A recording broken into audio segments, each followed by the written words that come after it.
This is General Tso's pumfu. You can also make it with tofu. This recipe will be gluten-free, vegan, and soy-free.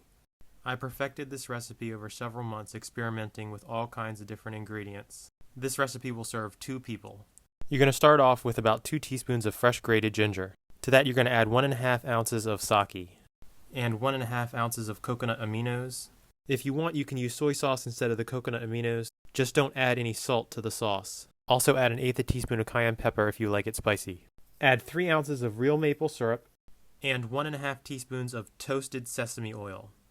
Then you're going to add about 1/2 teaspoon of salt. I'm using a coarse Celtic salt, and you may need to adjust the amount of salt depending on what type of salt you're using.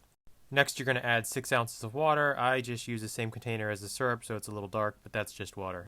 Stir your sauce and set it aside. Next, you're going to finely slice up a couple of green onions. You're going to separate the green parts and the white parts.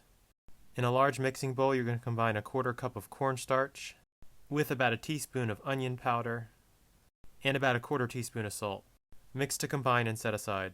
Then dice your pumfu or tofu into 1/2-inch cubes and toss them in your cornstarch mixture to coat.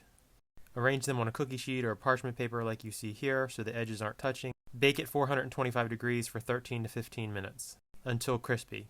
It wouldn't be General Tso's without broccoli, so chop up some broccoli florets and stems. Add a couple teaspoons of a neutral flavored oil to your saucepan. Add the white parts of your spring onions and saute gently over medium-low heat for 2 minutes.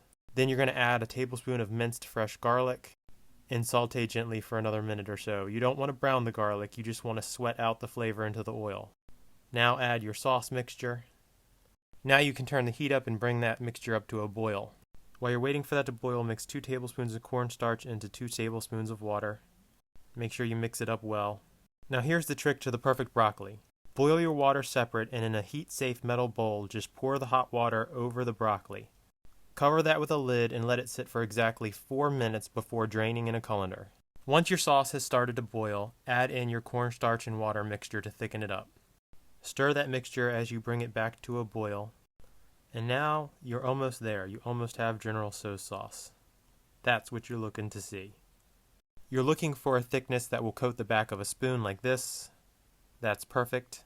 The last thing you need to do to your sauce is add the green parts of your spring onions.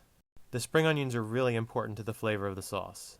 Then all you have to do is add in your pumfu or your tofu and stir that around. I like to let that cook for an additional minute or 2 just to soften up. I like to serve this over white rice. I use a rice cooker, and I just put 1 part rice to 1.5 parts water. Anyway, just spoon your General Tso's over top of the rice like that. Add in your broccoli. Lots of broccoli. And there you go, homemade General Tso's tofu or pumfu. I eat this almost every Friday night. Enjoy.